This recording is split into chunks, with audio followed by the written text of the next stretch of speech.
Hey everyone, welcome back to our channel. Today we will learn how to remove pop-up on Shopify. Pop-ups can be useful for collecting emails and prompting offers, but too many can negatively impact user experience. If you want to remove or disable pop-ups on your Shopify store, follow this step-by-step guide. Step 1. Identify the source of the pop-up. Pop-ups on Shopify can come from Shopify apps. Installed pop-ups like Privy, Clavio, or Opt-in Monster. Theme settings. Some Shopify themes include built-in pop-ups for newsletters or promotions. Custom code. Manually added pop-up scripts in your theme's liquid files. Step 2. Disable pop-ups from apps. Go to Shopify Admin. Apps. Find the pop-up app.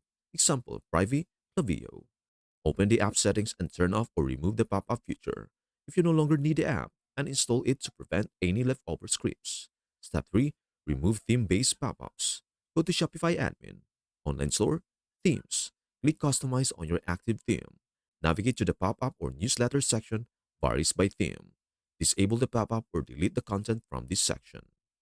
And we are done. Thanks for watching. Before leaving this video, make sure to like and subscribe for more videos and contents. Peace out.